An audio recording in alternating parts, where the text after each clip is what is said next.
নমস্কার, welcome to our channel Bengali homestead life. আবারও নতুন একটা ভিডিও নিয়ে আপনাদের সামনে চলে আসলাম, নতুন একটি ভ্লগ।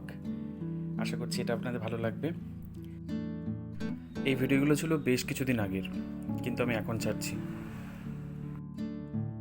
কারণটা একটু আপনাদের বলি, মানে কিভাবে ভিডিও বানাবো বা কিভাবে ক্যামেরার সামনে এসে কথা বলবো, এটা ভাবতে ভাবতেই আমার 7 মাস চলে যায়, আর তারপরেই এই ভিডিওটা আমি আপলোড করি। তো আসুন আমার কাজের কিছু মুহূর্ত আপনাদের সাথে শেয়ার করি।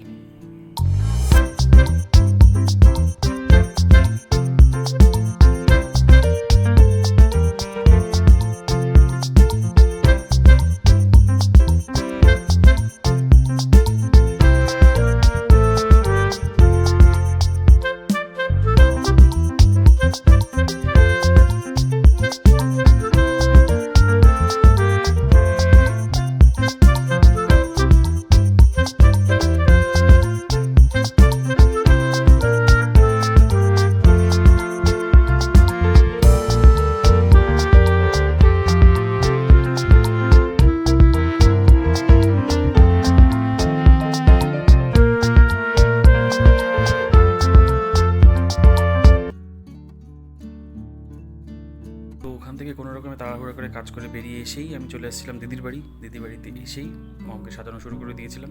আর প্রথমে যে বাচ্চাটাকে দেখতে পেলেন সে ছিল দিদির ছোট ছেলে, ওর নাম দিব্য, কিন্তু আমি ওকে গদ বলে ডাকি, ও আমাকে গদ বলে ডাকে।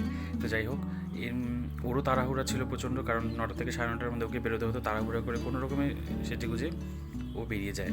তো তারপর আমি বাড়ি যাই, বাড়ি গিয়ে একটু ফ্রেশ হয়ে তারপর কালিয়াগঞ্জের দিকে রওনা হই। কারণ কালিয়াগঞ্জে একটা হাই স্কুল ছিল যেখানে আমাকে কিছু বাচ্চাদের সাজাতে হতো। তো তারা আবার সেখান থেকে আরেক জায়গায় স্কুলে গিয়ে সব স্কুলের মধ্যে কম্পিটিশন হবে, তো সেখানে আমাকে সাজাতে যেতে হতো। তো যাই হোক, যাওয়ার পথে যে দুপাশে যে জমি ছিল, ধান ক্ষেত ছিল, সেগুলো বেশ সুন্দর লাগছিল। মানে আমাদের এদিকটা তেমন কিছু নেই, মানে আছে অতটা নেই, কিন্তু রাস্তার মাঝখান দিয়ে যাওয়ার সময় যখন এগুলো পড়ে তখন বেশি ভালো লাগে দেখতে। আশা করি আপনাদেরও ভালো লাগবে। তো দেখুন কেমন লাগছে। আমার তো বেশ লাগে, কারণ আমার মামা বাড়িও একটু গ্রাম সাইডে, তো সেখানে গেলেও খুব ভালো লাগে। সেই ভিডিওগুলো আপনাদের সাথে শেয়ার করবো। কিছু কিছু ভিডিও তোলা আছে যেগুলো আপনাদের দেখলে খুব ভালো লাগবে। তো চলুন।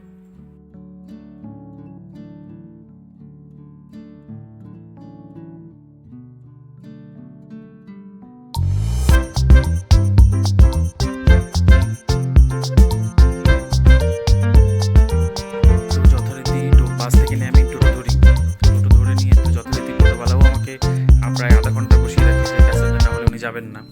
তো এটা আমাদের এদিককার একটু মানে অভ্যাস খারাপ টোটোওয়ালাদের, জানি না কী ব্যাপার, যে একজন বা দুজন হলে উনি যান না টোটো যতক্ষণ না ভরবে। তো যাই হোক, তারপরে যেতে যেতে শুনি যে উনি নাকি স্কুলটাই কোনো দিন দেখেনি, স্কুলের নামটাও শোনেনি। তো যেতে যেতে কত লোকের সঙ্গে কথা বলে নিয়ে তারপরে আমাকে স্কুলে গিয়ে পৌঁছে দেয়। তো এই যে রাস্তাটা দেখতে পাচ্ছেন, এই রাস্তাটা যখন আমি যাই আমার খুব ভালো লাগে রাস্তাটা, কারণ রাস্তাটাতে গিয়ে আমার মনে হচ্ছিলো যেন আমি পাহাড়ের রাস্তা দিয়ে হাঁটছি। তো খুব ভালো লাগছিলো দেখতে, কারণ আমি পাহাড়েও গিয়েছি, তো এই ব্যাপারটা আমার মনে হচ্ছিলো। তো তারপর আমি স্কুলে আসি, স্কুলে এসে নিয়ে ওদেরকে রেডি করা শুরু করি। তো স্কুলটা ছিল খুব সুন্দর, মানে আমার খুব ভালো লাগছিলো, একটা বাড়ির মতো মনে হচ্ছিলো। স্কুল তো মনে হচ্ছিলোই না, কিন্তু খুব সুন্দর ছিল স্কুলটা, বেশ ভালো লাগছিলো আমার। আর আমাকে মানে কি বলবো, এতটাই ভালোবেসেছে ওরা, খুব ভালোবেসেছে, খুব কোঅপারেটিভ ছিল সবাই। তো আবারও আমি সাজানোর সময় ক্যামেরা করতে পারিনি, তো শেষে সবার একটা ছবি তুলি। এই যে সব মেয়েরা ছেলে সেজেছিল, একটা কোনো ফোক ডান্স ছিল তার জন্য। তো আবারও বিকেলে রায়গঞ্জে ফিরে আমার একটা কাজ ছিল, আর ও হলো রাজস্মিতা, ও সারদা স্কুলের একটা ফাইনাল প্রোগ্রাম ছিল, তো সেই প্রোগ্রামের জন্য মা দুর্গা রূপে সেজেছিল। তো কেমন লাগছে ওদেরকে সবাইকে প্লিজ জানাবেন কমেন্টের মাধ্যমে। তো ওর কাজটাই ছিল আমার শেষ কাজ। তারপর আমি বাড়ি ফিরে আসি আর ফ্রেশ হয়ে যাই মেলাতে। এটা ছিল রায়গঞ্জ এক্সপো মেলা, যেটা প্রত্যেক বছর আমাদের এখানে হয়ে থাকে, আর আমরা একবার করে প্রায় যাই, মানে মেলা হওয়ার সময় আমরা একবার এখানে গিয়ে থাকি। আর এখানে যে প্রথমেই যেটা ছিল, মানে আমরা গিয়ে প্রথমেই একদম মানে গোপালের জন্য কিছু ড্রেস কিনলাম, গোপালের খাট দেখছিলাম, বিছানা দেখছিলাম, চুল দেখছিলাম। তো সেগুলো দেখে সেগুলো বেরোলাম। আর সত্যি কথা বলতে মেলাতে গিয়ে মানে এমন একটা মনে হয় যে এত কিছু আছে যে মানে কোনটা ছেড়ে কোনটা নেবে। আমার আবার একটু কেনাকাটির শখ, তো যার জন্য মনে হচ্ছিলো যে সবটাই নিই, তো সে সবটা নেওয়া তো সম্ভব না। তো যাই হোক, খুব ভালো লাগছিলো গিয়ে, কারণ সারাদিন কাজের পরে একটু রিল্যাক্স করতে আমি মেলায় গিয়েছিলাম, তো বেশ লাগছিলো। আর এই নাগরদোলায় যে দেখছেন আপনারা, নাগরদোলায় আমি প্রায় চড়ে থাকি, কিন্তু এবার কেন জানি না ভয় করছিলো, তো যার জন্য আর চড়িনি। তো এখানে সবাই নাগরদোলা চড়ছিল আর আমি গিয়ে চাট খাচ্ছিলাম। তো সবাইকে নাগরদোলা চড়া দেখছিলাম আর আমি চাট খাচ্ছিলাম, বেশ ভালো লাগছিলো। দাদারা খুব সুন্দর করে বানিয়েছিল, মানে একটু এখানে কেন জানি না মেলার ভিতরে প্রাইসটা বেশি হয়, টাকাটা বেশি নেয় এরা, কিন্তু খুব ভালো বানিয়েছিল, বেশ লাগছিলো খেতে। যাই হোক, কিছুক্ষণ খাওয়া দাওয়া করে একটু রিল্যাক্স করে তারপর আমরা আবার একটু ঘোরাঘুরি করি। আর হ্যাঁ, এই জিনিসটা সম্পর্কে আপনাদেরকে বলা খুব দরকার। মানে সিরিজটা এই যে ওপরে উঠেছে, যে সবার মাথা নিচে আর পাগুলো ওপরে, মানে কি পরিস্থিতি, যারা ভেতরে আছে যে কী পরিস্থিতি হতে পারে, মানে যারা আছে শুধুমাত্র তারাই জানে।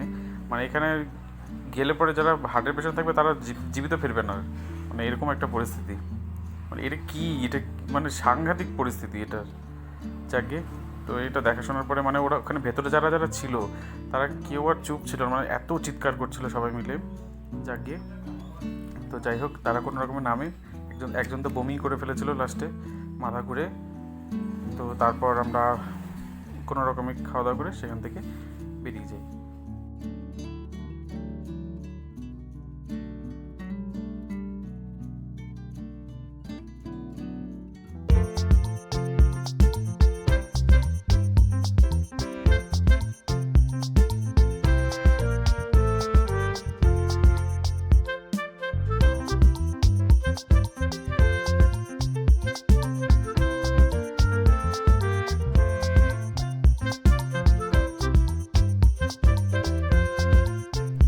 তো মেলা শেষ করে আমরা গেছিলাম ফ্রাই মোমো খেতে।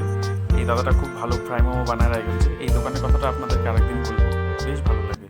তো এখান থেকে খেয়ে দিয়ে তারপর সেদিন ছিল আবার গণেশ চতুর্থী, তো একটু পাশেই পুজো হচ্ছিল। তো তারপর সেখান থেকে দাদাভাইকে দর্শন করলাম, দর্শন করে বাড়ি ফিরে আসলাম।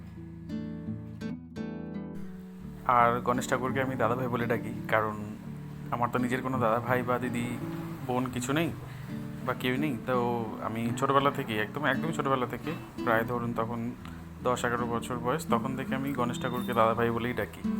তো আমার ভালো লাগে, যার জন্যই এটা করি।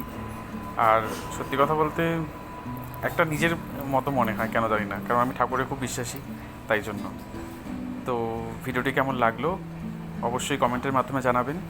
সাবস্ক্রাইব করে চ্যানেলটির পাশে থাকবেন। ভালো থাকবেন, সুস্থ থাকবেন, সবাই সাবধানে থাকবেন। দেখা হচ্ছে পরের একটি ভ্লগে। ততক্ষণের জন্য ধন্যবাদ।